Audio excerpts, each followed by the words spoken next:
Reconstruction. And in addition to being joined by my mentor and the leader of our division, Dr. Francis Shen, we also have our clinical fellow, Justin Williams, who completed his oncology fellowship last year at MD Anderson, as well as our resident, our PGY5, Jesse Wong, who's doing his spine fellowship at Harborview next year, and Claire Green, who's one of our second-year residents, and all of whom will be presenting cases. To get us started, I'm going to turn it over to Dr. Wong. Jesse, do you want to take us through our first case? Of course, thank you. Good evening. Thank you again for inviting Seattle Science Foundation for inviting us on this presentation. My case today, I'll be talking about a cervical facet fracture dislocation. Next slide, please. So this is a 39-year-old male who presented to our emergency department as an unrestrained driver, motor vehicle collision. He was driving 55 miles per hour head-on collision with another vehicle. His head impacted the windshield, and he was confused upon presentation. Past medical history is relevant for a BMI of 43. He was a 20 packs former smoker, hypertension, and an active alcohol use disorder.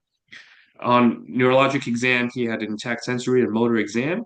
He had tenderness to palpation of the cervical thoracic junction in the midline, as well as a palpable step-off posteriorly. Other injuries is relevant for a left tibial plateau fracture and a left ankle fracture. Next slide, please. So initial workup, imaging in the emergency department, a CT scan was obtained, noted bilateral perched facet of C7 on T1 with associated C7 lamina and T1 superior end plate fracture. So the top right images are the sagittal cuts of the C7 T1 facet fracture dislocation.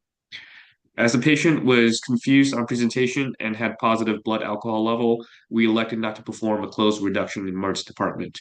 The MRI was obtained prior to proceeding to the operating room, which confirmed that there were no evidence of traumatic disc herniation. Next slide, please. So at this time, I'd like to open up the floor to our panelists here. How would you go about managing this particular patient? Would you try to go anteriorly to try to reduce the C7T1 fracture dislocation? Would you go all posterior? Would you go circumferential? And if so, what levels would you try to stabilize? Yeah, I think Jesse, great case presentation. I know you're going to take us through the rest of it. I did my training at Shock, and we saw a lot of these cervical injuries, these subaxial cervical injuries, and obviously an awake and alert patient. Closed reduction in the trauma bay was something we did. We would place a patient in Gardner-Wells trongs. We would hang progressive traction. We would get serial radiographs. We would perform serial exams. And we know that traction is a very safe option for these patients because if you perform traction, even if there is a small disc component, you can get the joint reduced and prevent any sort of traumatic retropulsion of the disc. Traction is really safe, but the patient has to be alert, oriented, and examinable. And Shock had the resources and the workflow to be able to do that. The staff was familiar with the working process. I think at UVA, we're not doing these so much in a closed fashion, right? Do you want to just kind of comment? We're kind of taking these straight to the OR one way or the other, right? Yeah, our practice in our institution, most of the time, we are taking most of these to the OR because I think from a logistical standpoint, it just makes more sense. Yeah, yeah. Can I ask you a question?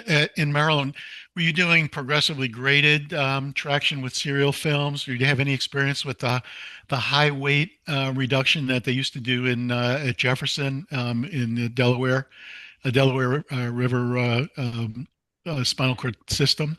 Or was that just a regional thing? We would get up to 40, 50 pounds sometimes in traction, but one thing I learned, which was really valuable, and it was a joint service there between the neurosurgeons and the orthopedic spine fellows. And the neurosurgeons, I would go up and see that they would actually perform closed reduction manually, and particularly with these unilateral facet dislocations, reproducing the injury and getting it closed with a high degree of safety and a lot of skill. So we were very successful usually with some of those supplemental techniques. And we got serial radiographs and obviously performed our exams. And when we got these closed, we'd keep them in traction. The Gardner-Well tongues were MRI compatible, that patients would go to MRI, and then you'd be able to take them on a scheduled basis the next morning. And I think from the standpoint of workflow, if you have a system, that actually is a great way of treating these patients initially. Dr. Shen, were you going to comment on something?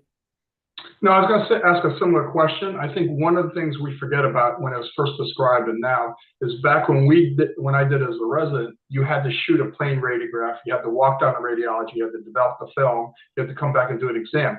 That took 5 minutes, so it gave some time for ligaments to relax a little bit. Now with these digital ones, I think residents forget that you can't just shoot an X-ray, add 5 pounds, shoot an X-ray, add 5 pounds, because you can see your imaging immediately with the new digital film. So back when we did it, it was a several hour process or up to an hour process. And that gave the patient some time to fight, to fatigue the weight. You know? So it's a little different in the description nowadays, I think.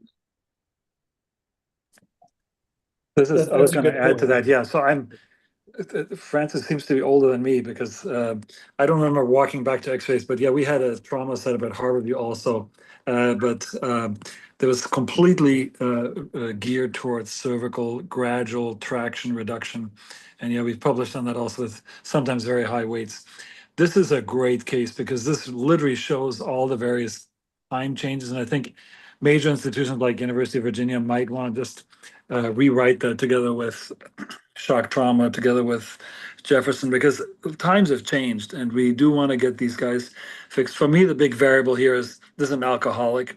I have no idea how badly he's going to go into delirium, tremens, whether he's going to vomit and throw up. I guess he's not intubated, from what I gathered.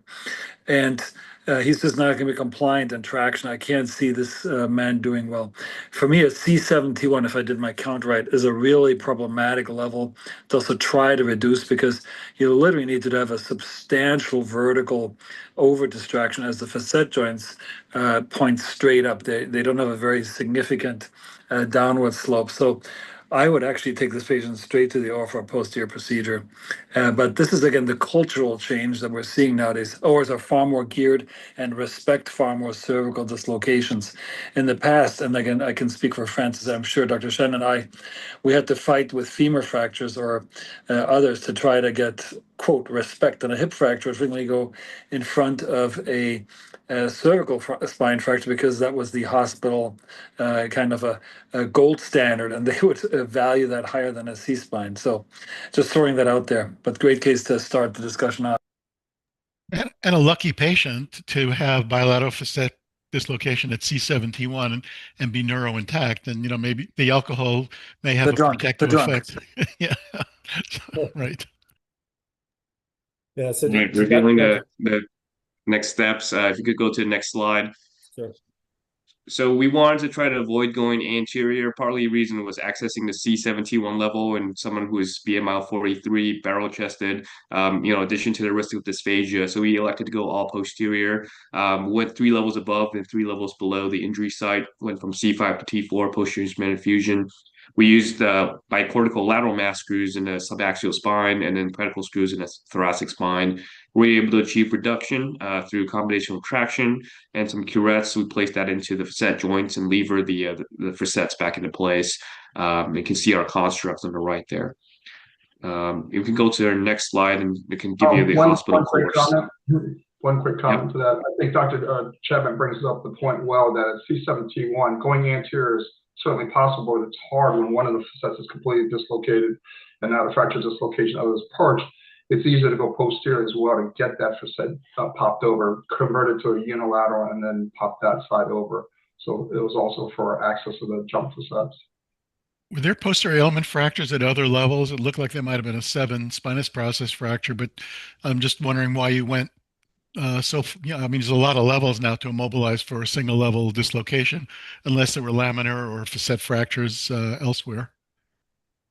It was a C7 bilateral lamina.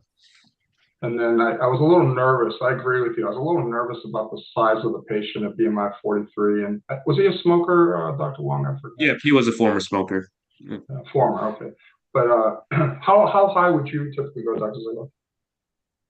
Well, it depends on, again, the bone quality, the patient condition, all those things. But, in a perfect world, you try to limit it just to the level of the dislocation and rely on the physiology of healing bone posteriorly to leave it a relatively segmental fusion. But you got so many extraneous factors in this patient working against you that I completely understand what you did. It's Yeah, never I'm good with when the Jack. soft tissue shadow is off the screen on the CT. That's always concerning. Yeah. Yeah.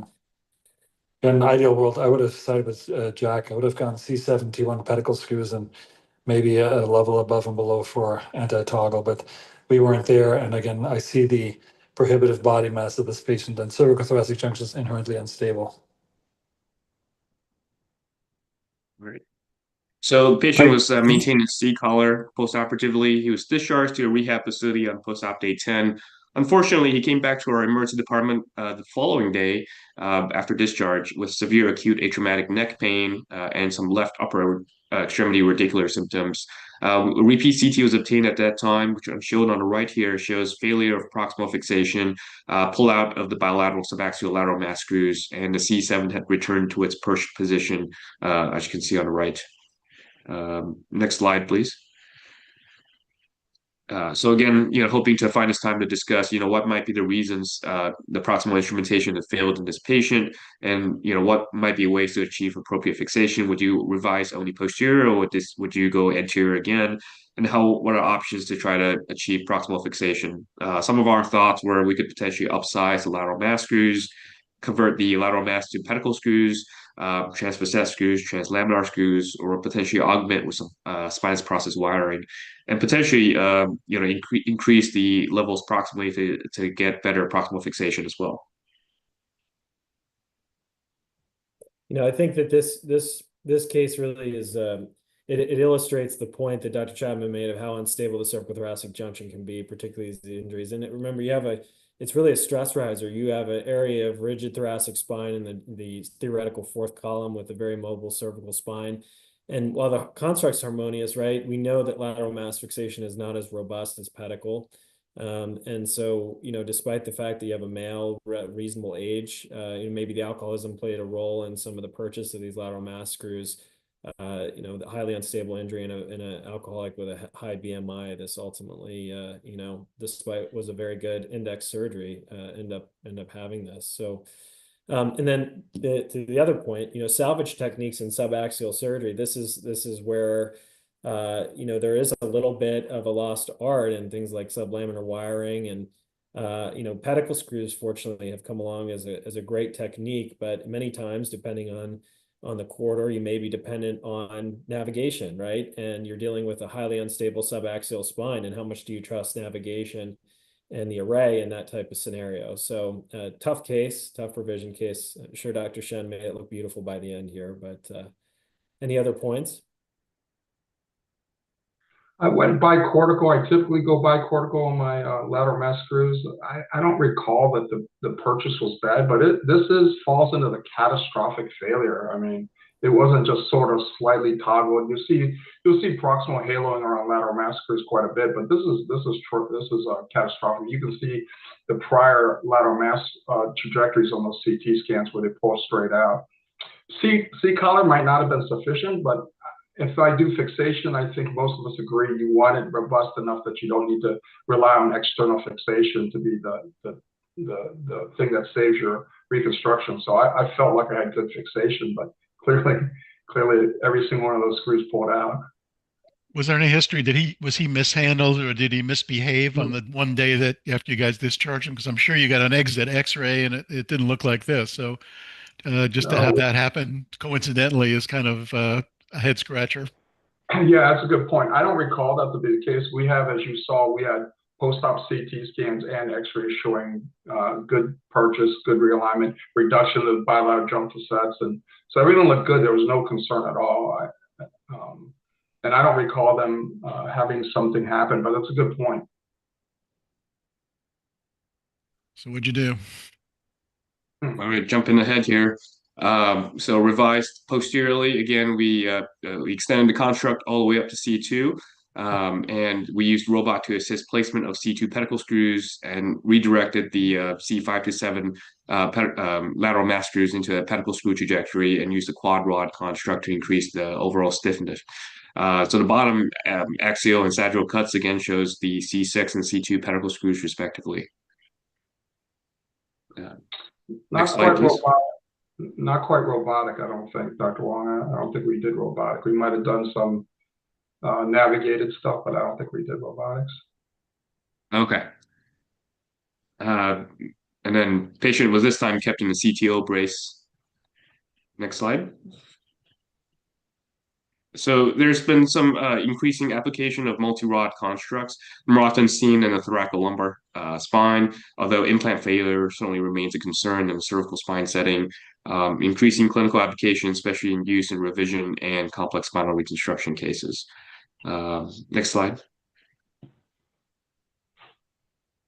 So the patient was seen at 6 months post-op, is overall doing very well. Neck pain has mostly resolved. There has been maintenance of alignment, and there's been evidence of early fusion posteriorly as well.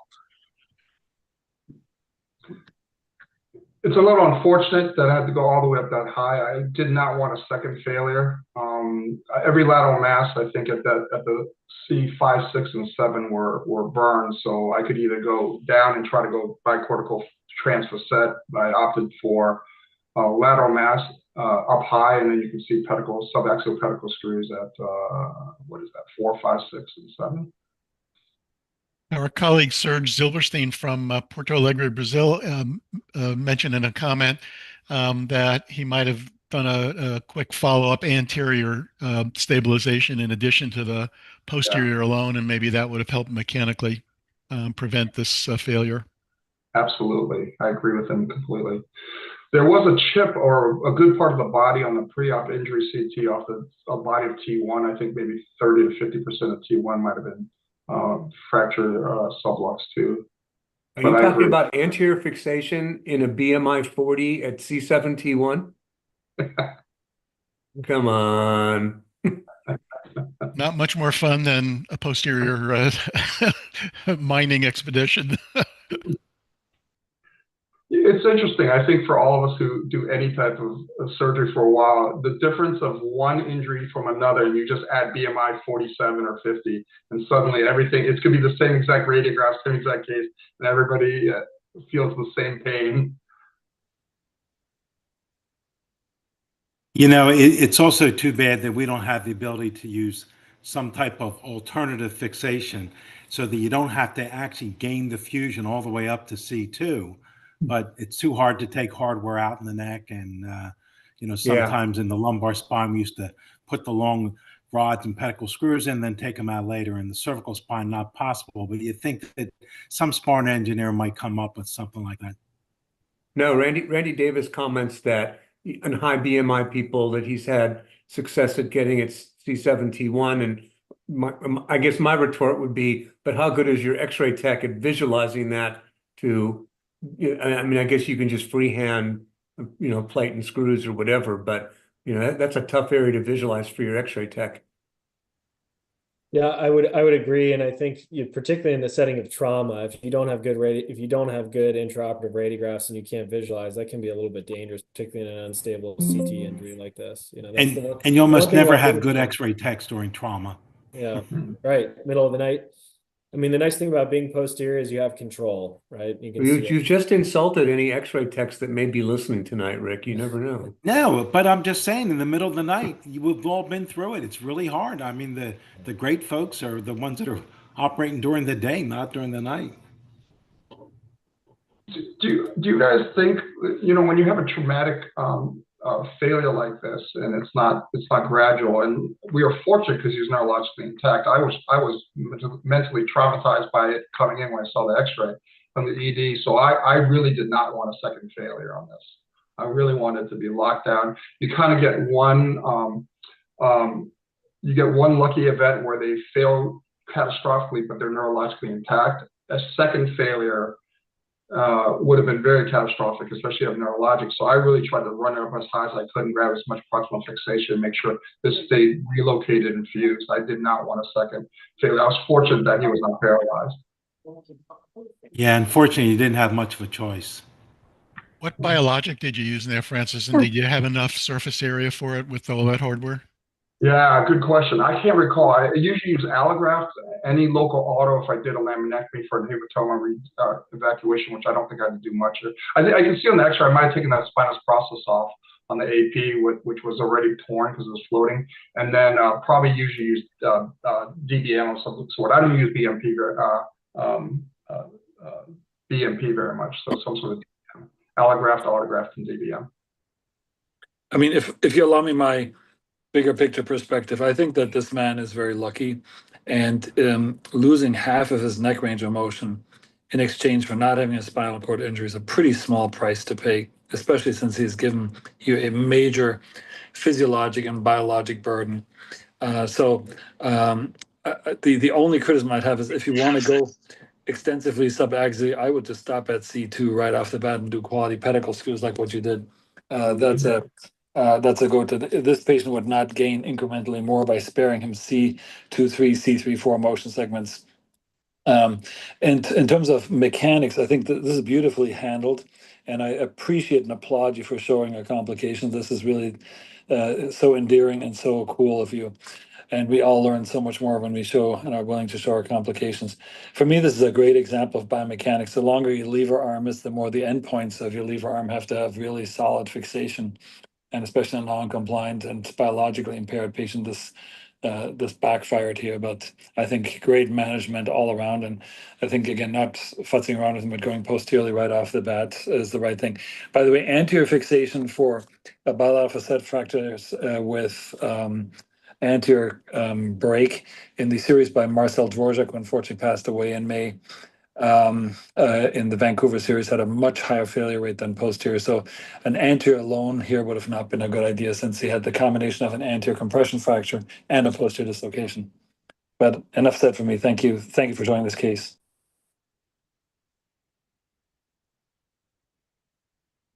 Great. So next case, we're going to have Claire Green, who again is one of our second-year residents and interested in pursuing a career in spine, present a circumferential fusion for a patient with deformity and myelopathy.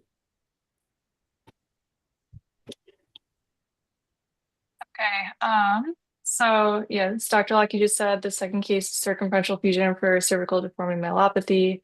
Next slide.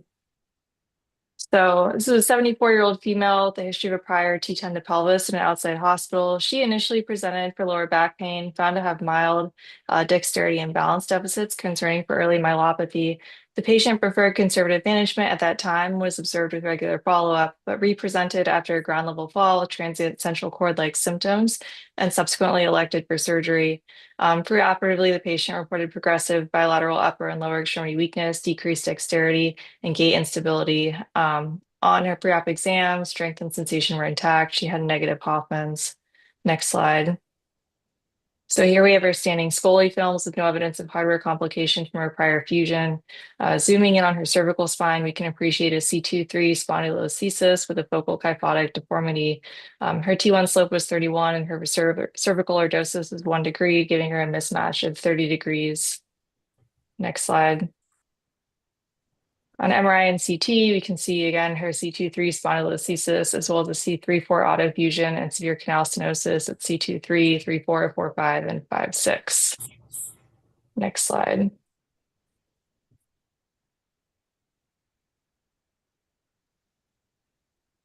So before, sorry, I don't mean to interrupt, Claire. Let me just go back real quick. Is there, you know, I have to say, having trained up with Steve Ludwig, we addressed a lot of conditions from the back. Now, I think most of us, and having read Chris Ames' paper, and really that informed us on how to address cervical deformity with myelopathy, this generally would get a circumferential fusion. And that would have been the foundation of my training as well. But I've seen my partners do really amazing things from an all anterior based approach, even in the setting of deformity and multi-level stenosis. Is anybody addressing this all from the front? Or is this always going to be a circumferential for our panelists? And I don't mean to put Dr. Shen on the spot, but maybe Dr. Shen, can you comment on how maybe you, when you saw this, what your thoughts were? Yeah, this one's a bit tough. What was the age again, Claire? How old is this patient? She was 74. 74. So I have gone more and more towards anterior alone for deformities and stenosis and myelopathy and infections and trauma. I think as I've gotten better and I've learned from other people, doing more subtotal, where I first started doing full corpectomies, that needed many more circumferential surgeries. When I do more subtotals, partial corpectomies and get segmental fixation and go long, I've been much happier without having to supplement it in the back, as you know, as you've seen. So I've really dropped down the number of circumferential surgeries I've done with anterior lobe. The subluxation at 2-3 and that MRI shows that stenosis at 2-3 makes it a little bit more challenging because I'd either want to reduce it indirectly, get that, or if you don't, then you're going to have to do something in the back, and you've lost that sort of that power of going all anterior. But going from C2 to however distal you want to go in a 74-year-old, the risk of dysphagia is so high. I would still consider it.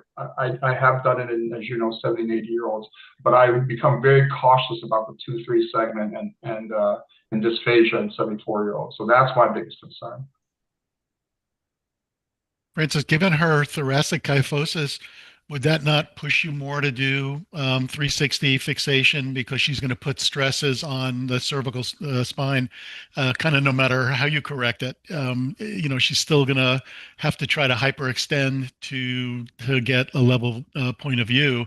And if you fuse her in kyphosis or straight, then she's really screwed as far as getting a good sight line. So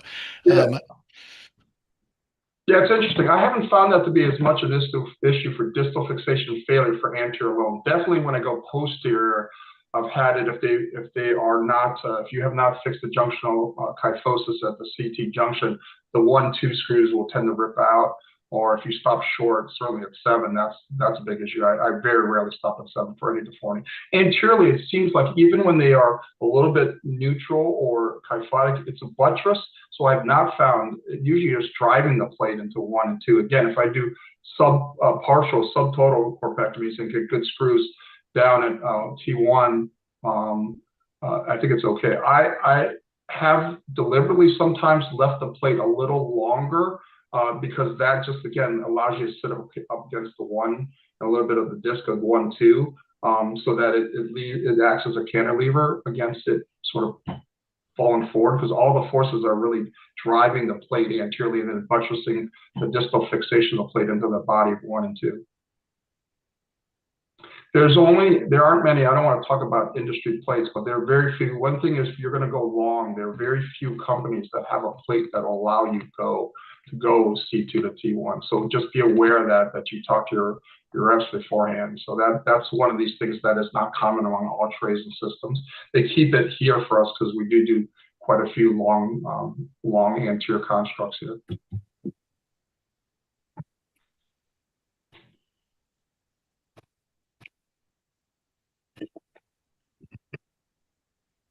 Claire, I'll turn it back over to you. We have just a brief video here on what we did. We started in the front and left the autofuse segment alone and tried to get some restoration of alignment as well as the biology of fusion. This was all same day, and then we flipped her prone, and we have the Levo at our institution. Again, I apologize for using a brand name, but I do like how much control you get of the spine with that system. I'll go ahead to the next slide. I think you can actually, on the positioning, get pretty good correction or restoration alignment. So go ahead, Claire. Sorry, I didn't mean to take over. No, it's all good. I think you touched on pretty much everything I was going to say there. But here are PACU x-rays of her final construct. Next slide. And she's now 5 months post-op, recently seen in the office.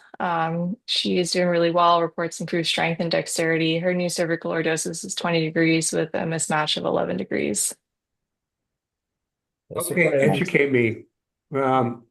We talk about in our conferences with our deformity people, lumbar mismatch.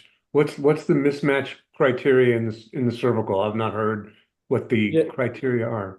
So essentially, if you look at the T1 slope, you can think of as the surrogate at your pelvis, your pelvic alignment, and it's fixed.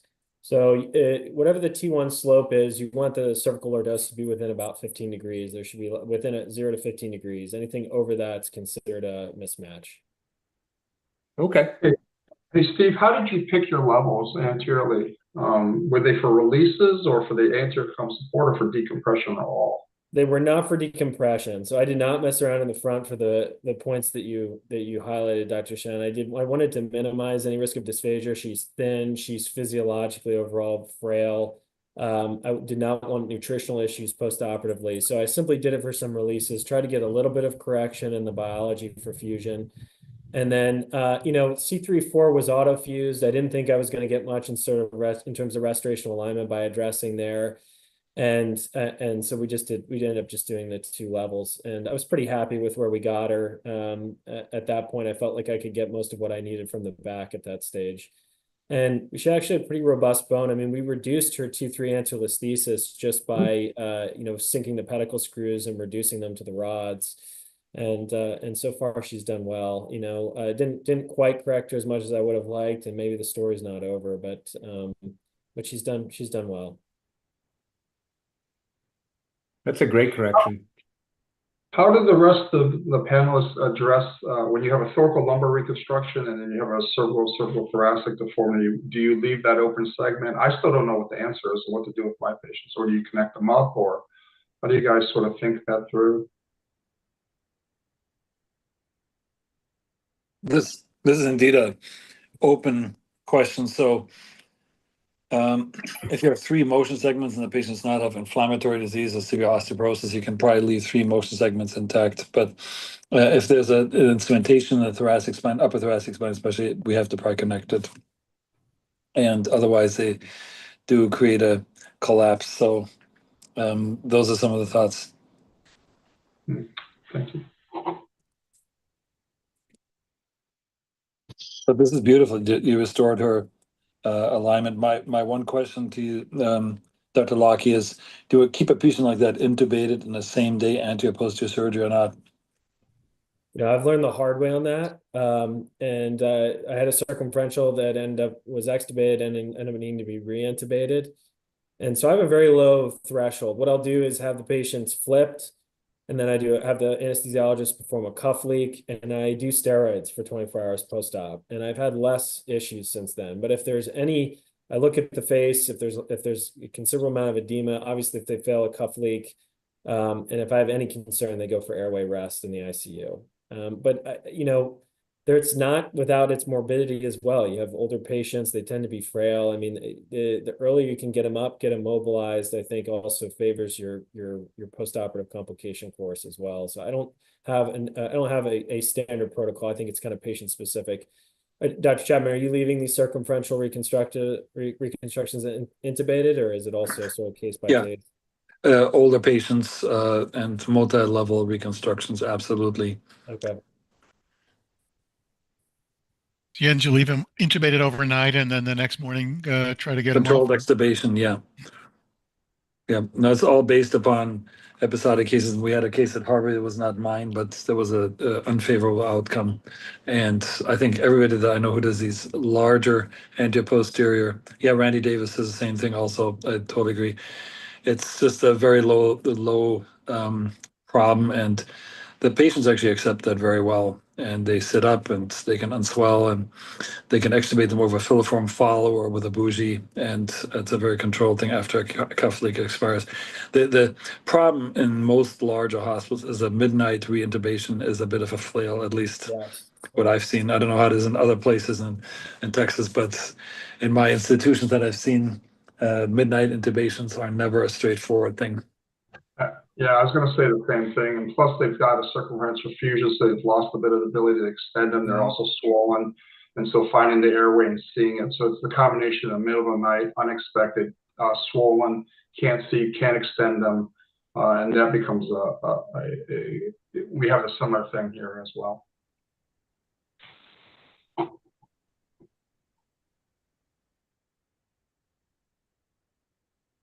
And then lastly, just touching on some relevant literature. This is a multi-center cohort study looking at 90 patients with adult cervical deformity. They found that for patients with fixed focal kyphosis, the combined anterior posterior approach was most commonly selected. they did note that prior anterior surgery pushed surgeons towards posterior alone. And then looking at subgroup analysis, comparing approaches, and specifically in a flat neck cohort, found significantly better NDI scores in patients who underwent combined approaches rather than posterior only. Fixed kyphotic deformity patients showed similar treatment patterns, implying analogous rationale for a combined approach.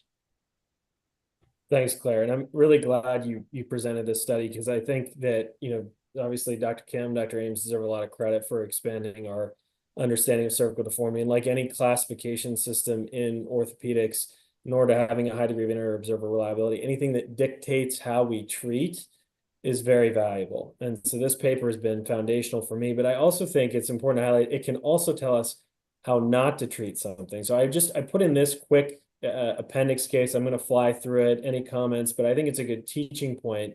This is a patient who presented with myelopathy and upper thoracic deformity. Similar age as our last patient, severe osteoporosis, multiple prior thoracolumbar compression fractures with kyphoplasty. She had no neck pain, and her chief complaint was loss of balance, frequent falls, dexterity issues, and she was hyperreflexic on exam. You can see here a radiograph. She maintains her cervical lordosis, but a high T1 slope, right? And her standing scoliosis radiographs, look at the amount of thoracic kyphosis she has. So she is hyperlordosing her cervical spine to compensate for her thoracic deformity. And I'm very cautious in these particular cases in fusing patients, because if you fuse them and you fuse them into deformity, if you take away their ability to compensate, it can be a real problem. So you can see she has multi-level stenosis and myelopathy. And so for her, and Dr. Scheimer, Adam Scheimer, who's one of our partners, may be listening right now. He always, reiterated to me as I started, in order to have a good outcome, you have to understand the patient's chief complaint, which you're really not going to get unless you spend time getting to know your patients. Her chief complaint was her myelopathy. She had no neck pain. She wasn't complaining of her deformity. Her complaint was that she was having falls and dexterity loss. And so for her, we ended up just doing a laminoplasty, maintained her native alignment, didn't touch it.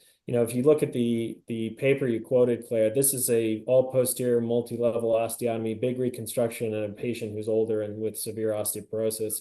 So this has been a good outcome for her, as she's able to have cord float back because she's got good cervical lordosis, and we didn't touch her deformity. So, any comments, or I can move on to the next one? Okay, great. You want to bring us that? Fantastic. Thank you. Thank you, Dr. Chapman. Big credit to you. I learned laminoplasty with you out in Seattle, so thank you for showing me the technique. I was going to say, it's a great indication, and you have your laminoplasty fanboy there, Dr. Chapman. That's right. Yeah. He was rooting. I could hear him rooting me on during the case. Proudly yeah. so. Yeah. Okay, Justin, you want to bring us home with our final case? Yes. Thanks, everybody. Next slide. So we got a 39-year-old right-hand dominant male who presented to the office for worsening neck pain and radiation to the left shoulder for about 3 months. Has some weakness, numbness at his tingling fingertips. Also endured some night chills, weight loss, decreased appetite. He's had some trial of conservative measures. On exam, some tenderness along his neck, overall nerve vascular intact with some deficits in that left upper extremity in regards to his grip and sensation. No upper motor neuron tract signs. And he ambulated well, no significant changes in his ambulation. Here you got 3 radiographs, AP lateral and oblique. Want to point note to the C7, as you can see there, more particularly on that oblique. You got a lytic lesion there in that posterior element aspect of C7 with some irregular borders. Also with a pathologic or spinal process fracture. Here on the left, you got a T2. On the right, you have an axial T1 fat sat. What you can notice is this high contrast multilobulated lesion with extraosseous extension into the spinal canal, Bilski 1C. Next slide. Here is just noting its proximal and distal extension. It extends up to that C7 neuroforamen, and then on the right down into the T1 pedicle. Next slide. Next, you got associated CT scans. And then from there, you got the rest of his staging studies. So at this point, with given the imaging that we have now, demonstrating this lytic lesion workup for primary neoplasm versus a malignancy, staging studies revealed a renal mass. You can go to the next slide. And ultimately, this iliac lesion in the sacrum, I mean, the sacral lesion, and also next slide, you have iliac lesions as well. Next slide. Next slide. Bone scan demonstrating some intensity there. Next slide. Ultimately underwent IR biopsy of the right iliac lesion, which demonstrated his metastatic renal cell carcinoma. Next slide. This is where we kind of open it up for discussion. Given his polyostotic disease, where it's at, what's needed to be done. So indications for surgery, what's our goals of surgery, approaches, stabilization, reconstruction, techniques and manners, and then to bring it home, any adjuvant treatment therapies, either intra-op and post-operatively.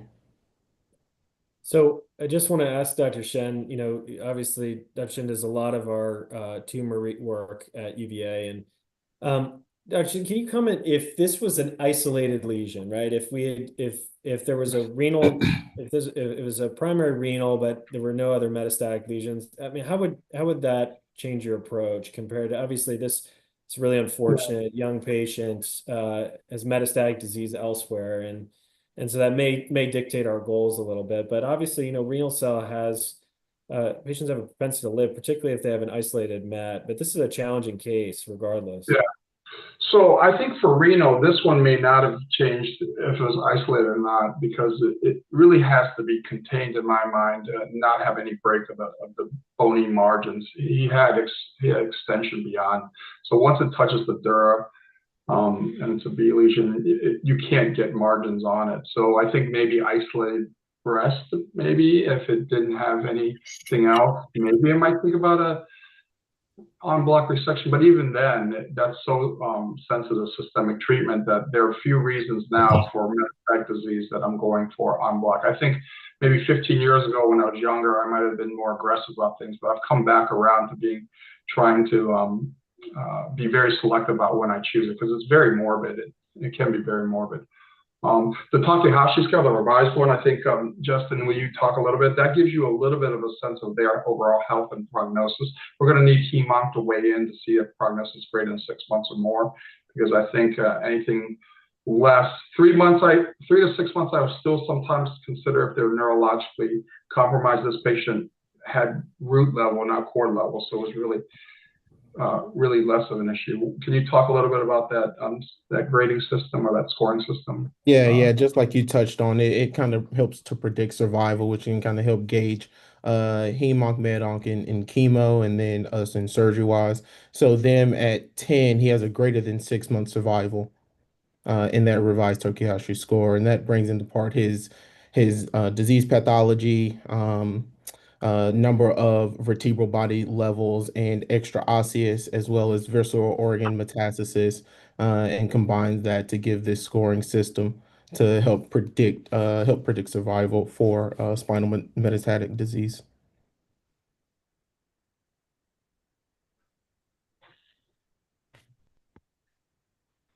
Any other comments on our panelists in terms of how we would address this? I mean, this is a great case example for shared decision making also. I'll for once contradict Dr. Shen.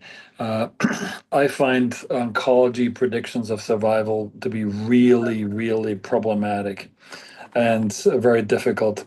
We obviously want to be cognizant in the renal cell of the high bleeding propensity in these patients, and this might be an area that is not embolizable. In fact, it probably isn't. I would probably still get an angio and ask our wonderfully talented interventional neurosurgical colleagues, and I mean that they're superb, to see whether they can give us an embolization attempt without sacrificing vertebral arteries on both sides. But if surgery, then it would be a major bleeding surgery, and obviously an en bloc resection is out of question. This is an interlesional resection, and the patient would have to place their bets most likely on anti-angioproliferative medications, and I would go posteriorly first with a wide resection under nerve root preservation and a generous stabilization, and then possibly do a secondary anterior surgery with an allograft or a PEEK cage. But this is again for the patient to be involved in, and hopefully their family, in terms of goals of surgery, and that this is a battle, and that this can, despite embolization attempts, be a high blood loss battle.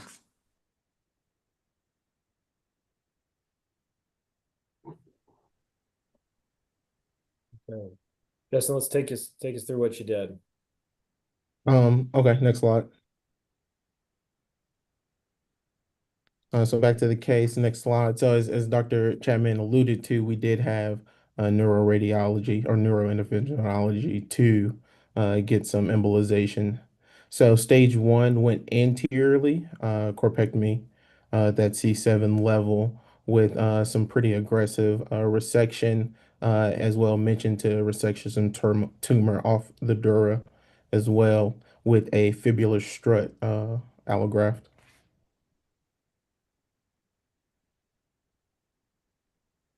Next slide. Then came back for stage 2 about 10 days later.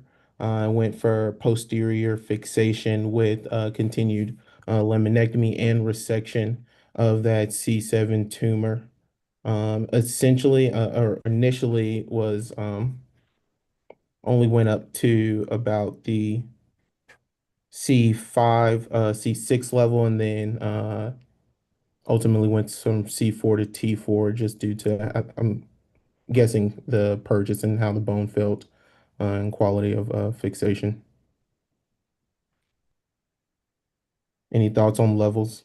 So, can I ask for both, maybe Dr. Shen and Dr. Chapman, the decision to go anterior versus posterior? No, Dr. Chapman, you said you would start posterior with this, and that's what, Dr. Shen, what was your sort of guiding? What made you to start in the front? I guess it's I think so. Two separate things for me. Two primary reasons for surgery: mechanical instability, neurologic instability. Two secondary causes for surgery are failed medical management and inability to tolerate medical management. So neurologically intact, had some weakness in the C7, C8 root, but not myelopathy root level. And mechanical instability, SIN score, I forget what Justin put in, but it was over 7. I think it was 10 or 12. So mechanically stable. So I think I was intending to see what type of purchase. It was unlikely I was going to go anterior alone on this, but I wanted to get good anterior column reconstruction and get the canal protected. And if I had good fixation, there's a possibility I would have gone anterior alone. Unlikely, I will tell you. I think at all times I was thinking about going posterior. But if I get good fixation, I go multi-level. Sometimes I'll stop anterior alone. But I think going posterior on this and getting control above and below and coming in and doing it staged the other ways is reasonable. The one comment I bring up to the fellows, and Justin, you hear it over and over again, is you got to understand this concept of the critical step, and also this idea that you may only be able to go to the OR once. So I can say I'm going to go back later and go posteriorly, but if they're sick and they're bleeding, and I can't go back, I've got to be happy with what I have. So a posterior would be a more robust approach. So I would have been okay with an anterior on this, but I would have been, sitting on my edge of my seat every day waiting to see if that was going to fail on me.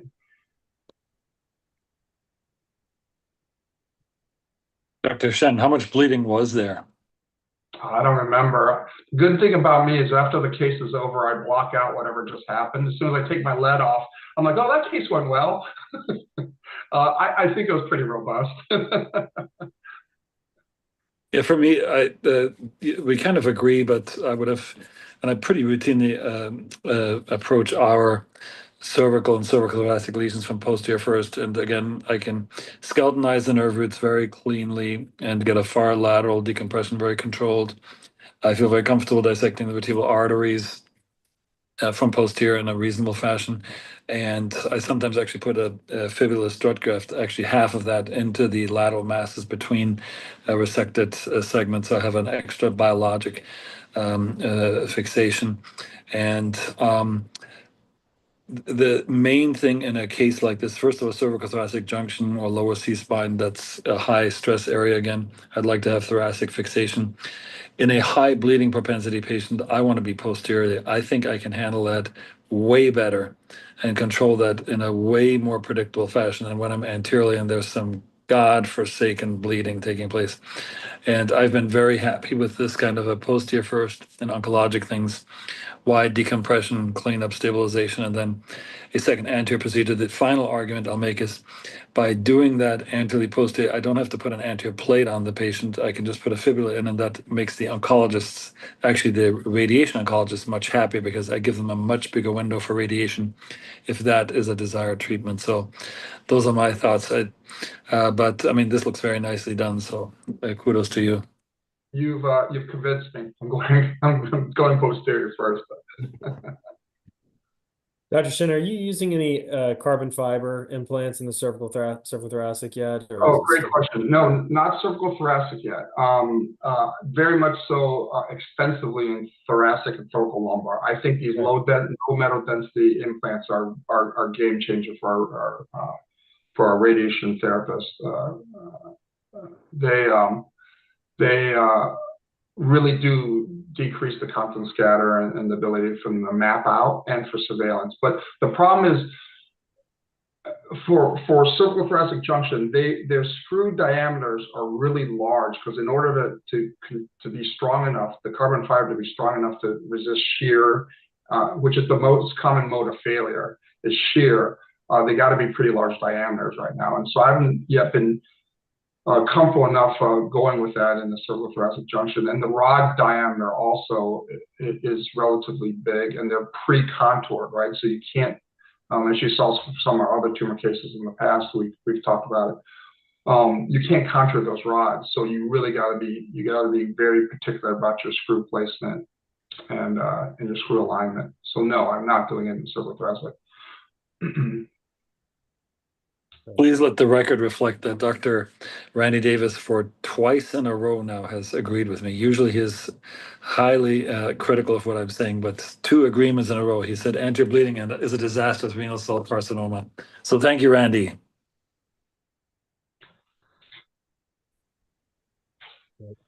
All right. Next slide. I think we kind of touched on all these points. We can go to the next slide. So here he is 2 months post-op, started chemo on February 28, 24, ipilimumab and nivolumab. Then he also did get radiation to his C-spine and also to the pelvis, 30 grays and 10 fractions. Next slide. 17 months post-op, unfortunately did have progression of his disease. Next slide. As you can see here, so hindsight, Monday night quarterback, and anything you would do differently. Yeah, I think this is a tough problem. I've been corresponding with the hematology oncologist and radiation oncologist quite a bit, and we're trying to do what we can to control disease and keep them comfortable. We'll see if I have to do anything more. Right now, I'm not having to extend my distal fixation down, But Francis, when you first did him, what was the expectation, at least statistically, for his lifespan? Because you got him 17 months of at least a normal function, rather than being paralyzed and. Yeah, good point. So yes, he's home, and he's been home after we reconstructed him, and his pain, his intractable pain that brought him in is much better. So I forget the exact date, the number of months or years, but to Dr. Lockey's point, renal cell typically is what we all see, can live years. They often need a second debulking. In my experience, I had to take more renal cells back for debulking than a lot of other tumors. But he is 17 and should be several more years, hopefully another year or more, but we don't know. This one's a little aggressive. So if push comes to shove, what do you think then? Would you extend them up now, do corpectomies and another fusion? I think the issue, we don't have a great image there, but you can see it involving the body, posterior wall of I guess it's T2 now or T1, and then a little bit into the pedicle, probably the level below. So I think it's going to be distal fixation that I'm going to be battling. I probably will just, if he's having intractable pain, extend it down. This has been mostly extra canal. It's been really in the frame, as you can see from the axial MRs. It's been in the frame in and out. I did what you did, Dr. Chapman, skeletonized out everything. I think I left the pedicle screw out that level because I took that pedicle down and went all the way out and protected the vert. But I think now it's all distal fixation. It's not been in the canal. It's not found its way retrograde from the frame and into the canal. So that's been unfortunate. I've not been forced to have to do something yet. And is it mainly the radiation, or they have some new chemo that's more effective than in the past? I don't know the answer to that. I think he's near maxed out on his radiation. I think he's received near the maximum dose for spinal cord level for that. But he's on his third line chemo as well. I'm sorry, Justin, say again. Third line chemo as well. Third line chemo, yeah, that's what I thought. He's mostly now systemic therapy. Well, but as Rick said, you gave him good quality of life, you know, and counting. So he's still way ahead of the game. Yes, sir. Tumor is both rewarding and difficult at the same time, as we all know. Right. Well, you did the best you can do. You did a great service to him, but at least preserving his function for all this time. Thank you. This is a good. Thank you all so much for having us. It's always nice variety of cases, nicely presented, and good discussion. You know, thank you very much. This is a good hour. Thanks, Steve, and thank Francis. Great cases. We always learn a lot from them, and we appreciate it. It's always a pleasure. And Dr. Chapman, happy birthday and congratulations. Thank you. Thank you very much. Yes, Dr. Chapman had a birthday and a grandchild, his first. And he's so young. Go figure.